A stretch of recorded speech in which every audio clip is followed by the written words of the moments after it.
Hari ini bacaannya menarik, bacaan Injil. Ada dua kata yang diulang, bersyukur dan berbahagialah atau bergembiralah. Dua kata yang ada hubungannya, bersyukur, bergembira. Mana dulu? Syukur dulu baru bergembira atau bergembira dulu baru bersyukur?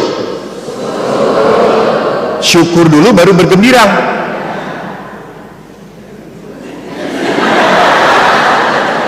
Saya ulangi ya, kadang-kadang kan umat itu ngeheng otaknya gitu ya. Apalagi di Sumbawa kan banyak jagung, bau tai sapi di mana-mana gitu ya. Otaknya tercemar oleh kotoran sapi. Bersyukur dulu bergembira atau bergembira baru bersyukur? Nah kan terpecah-pecah toh ya. Lihat, nggak jelas kan? Saudara-saudari yang terkasih, menurut literatur psikologi dan spiritualitas, orang itu bersyukur baru bergembira. Umumnya begitu. Orang bisa bersyukur baru dia bersukacita. Bukan bersukacita dulu baru bersyukur. No. Saya bersyukur Tuhan. Maka pada saat saya bersyukur, saya bergembira. Hati saya bersukacita. Dan baru bersyukur, bersukacita, baru orang bisa memberi. Betul toh? Kalau orang tidak bisa bergembira, jangankan memberi, dia menggerutu terus. Saya kalau tanya anak-anak SMA atau SD itu, nah, mana dalam Ekaristi yang paling menyenangkan, acara mana? Langsung anak-anak berkata, berkat penutup. Karena misa selesai sudah. Artinya apa? Apa artinya nak? Artinya penderitaan kita berakhir, Romo. Tapi kalau ibu-ibu bapak-bapak, saya tanya apa yang paling berat dalam Ekaristi? Mereka berkata, kolekte. Saudara-saudari yang terkasih, bersyukur. Yesus tadi dikatakan, aku bersyukur kepadamu Bapa, Tuhan langit dan bumi. Yesus mengajarkan bersyukur kepada Bapa. Apa artinya? Artinya orang bersyukur itu apa? Mengakui bahwa segala yang baik hanya berasal dari Tuhan. Hanya berasal dari Tuhan. Jadi setiap berkat yang diterima dengan rasa syukur pasti membuat orang memuji Tuhan. Bagus banget. Maka Ekaristi, Eukaristeo, Ekaristi itu apa? Mengucap syukur. Coba ingat sebelum privasi kita buat Tuhan bersamamu. Marilah mengarahkan hati pada Tuhan. Marilah bersyukur kepada Tuhan. Nah itu layak dan pantas bersyukur itu. Jadi memang manusia itu harus layak dan pantas bersyukur kepada siapa? Tuhan. Karena Tuhan yang memberikan. Saya pernah toh diundang, kalau umat Bandung itu ngundang pastor pasti makan. Dan makannya yang enak-enak, itu keuntungan jadi pastor. Waktu saya di pastoran, umat itu kirim makanan selalu baru ini Romo baru masak. Padahal suaminya dikasih makan udah 7 hari diangetin.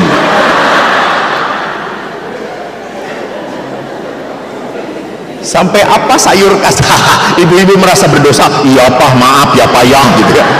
Kamu yang kerja keras, pastor yang menikmati. Dosa. Romo Mariono, jual.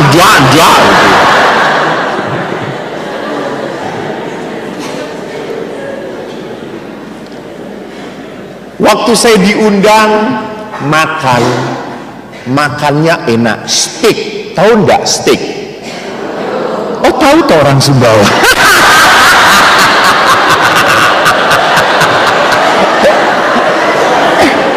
Emang di sini ada steak? Oh bohong. Daging sapi apa daging kucing? Sapi.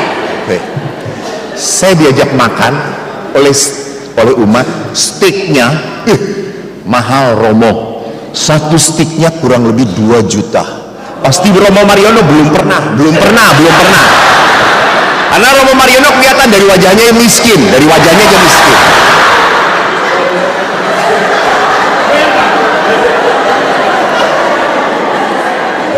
Betapa menyedihkan jadi Romo Mariono. Sudah berapa tahun di sini Romo? Hampir 2 tahun ya. Baru setahun, baru sekali ini makan sate kambing di sini. Kasihan banget. Lalu saya tanya Romo, terus dibawa makan kemana? Daun lagi, sayur lagi. Oh alah, Romo Mariono disamakan dengan sapi, saudara-saudara.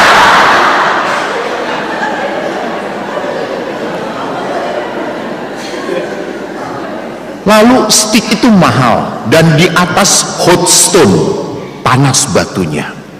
Yang ngundang saya bapak, ibu, anak. Lalu nyampe lah stiknya itu, wanginya enak kali, baru wanginya. Lalu stiknya prit. Pasti Anda nggak bisa membayangkan ya, karena ini mahal banget sih. Nanti lihat di YouTube, stik mahal Romo Eko gitu ya. Lalu pada saat stiknya sudah datang, bapaknya ini yang ngundang saya berkata, ayo makan Romo, makan. Dia langsung makan. Saya nggak bisa kalau langsung makan. Saya biasa berdoa dahulu. Saya lalu diam sendirian, saya berdoa. Di saat saya berdoa, anaknya ngeliatin saya. Lalu setelah selesai berdoa, anaknya tanya, Romo kenapa berdoa? Emangnya stiknya jadi lebih enak? Enggak sih. Lalu ngapain berdoa? Kan stik ini sudah enak, dan didoakan juga tetap enak Romo. Terus saya berkata, nak, saya ini baru pertama kali makan stik. Jangan ketawa, Anda juga belum pernah. Saya baru pertama kali makan stik mahal dan seenak ini. Lalu anak itu berkata apa? Oh Romo baru pertama kali? Iya, saya sih setiap minggu. Kurang ajar, kata saya dalam hati. Ini kalau anak saya sudah saya salib bersama Yesus, kata saya. Bapak Ibu yang terkasih, lihat bagaimana saya belajar untuk apa? Menerima berkat Tuhan dan mensyukuri apa yang boleh saya terima. Jadi memang bersyukur itu artinya apa? Berani melihat hal yang baik dalam kehidupan. Sama, berani melihat hal yang baik dalam diri pasangan Anda. Ini susah. Karena makin lama makin menikah, makin lama makin perjalanan menikah ini berjalan, kita makin mudah melihat kejelekan pasangan. Ya atau tidak? Anda berdosa.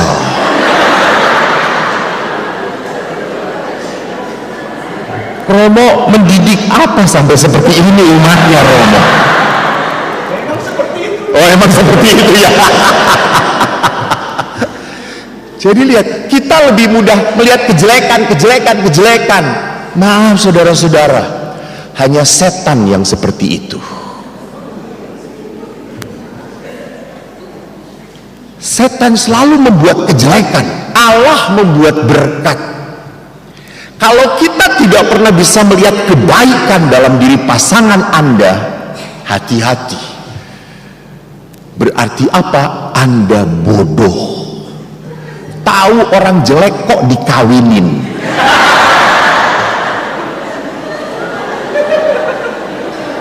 Lebih baik kita nggak kawin-kawin ya Romo ya.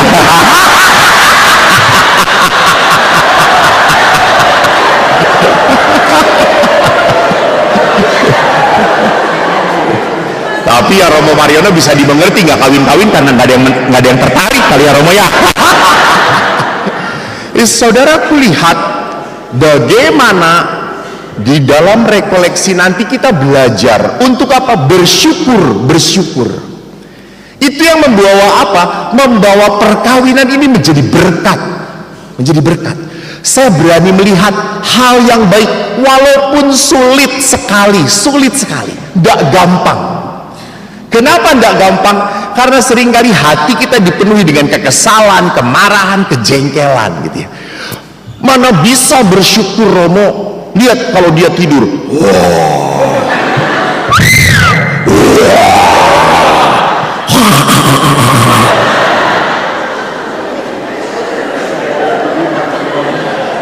Ibu-ibu, kalau punya suami sedang ngorok seperti itu, jangan diganggu ya, karena suami sedang berkomunikasi dengan makhluk-makhluk halus.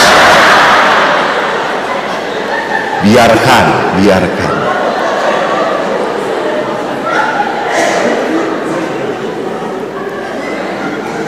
Suami ngorok itu karena sebagai pembalasan.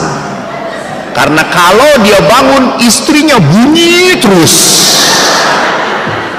Maka sekarang saat tidur, gua balas sekarang.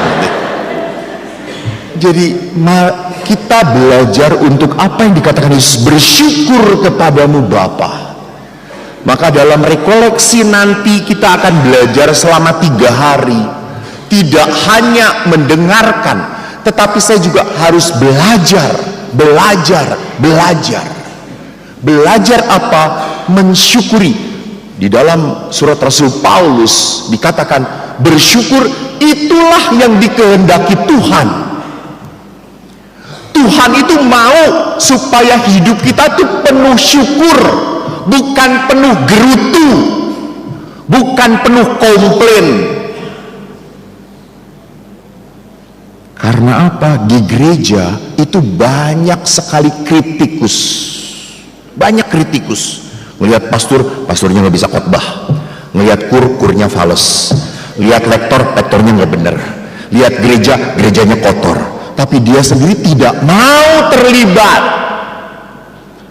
Orang seperti itu harusnya diapakan? Racun sampai mati.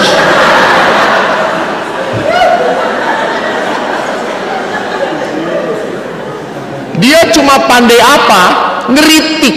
Dia cuma pandai menyalah-nyalahkan. Dia cuma pandai komplain. Ini bukan dikehendaki Tuhan. Apa yang dikehendaki Tuhan adalah bersyukurlah. Karena dalam pribadi orang bersyukur pasti ada sukacita, pasti ada kegembiraan, pasti ada pujian kepada Tuhan. Maka saudara-saudariku, mari kita belajar bersama-sama. Anda orang berdosa, apalagi saya. Tadi dikatakan, Romo Porta Sanctanya ditutup. Ya, hanya buka pada saat Porta Sancta saja. Harus mengaku dosa dahulu sebelum lewat situ.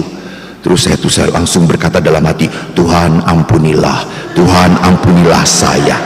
Saya takut kalau pada saat saya lewat pintunya tiba-tiba nutup sendiri gitu ya. Jadi ini masa Advent bagi kita. Kita memasuki Advent pertama.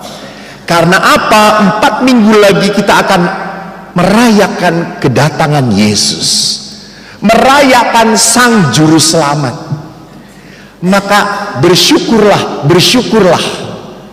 Memang tadi lagu pembukaan sedih sekali, terasa datanglah Tuhan, datanglah Tuhan. Saya yakin Tuhan tertidur, nggak akan datang.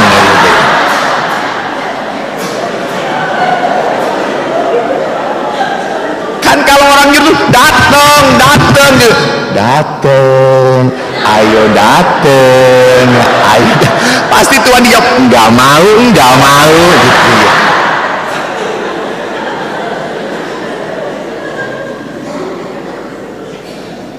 Itu adalah teriakan Advent, permohonan Advent. Tuhan datang. Karena untuk bersyukur butuh karunia Tuhan. butuh kekuatan dari Tuhan, butuh rahmat dari Tuhan. Maka dikatakan tadi, Yesus bergembira dalam Roh Kudus. Hanya roh kita yang diurapi oleh Roh Kudus mampu mengucap syukur dan bersukacita dalam Tuhan.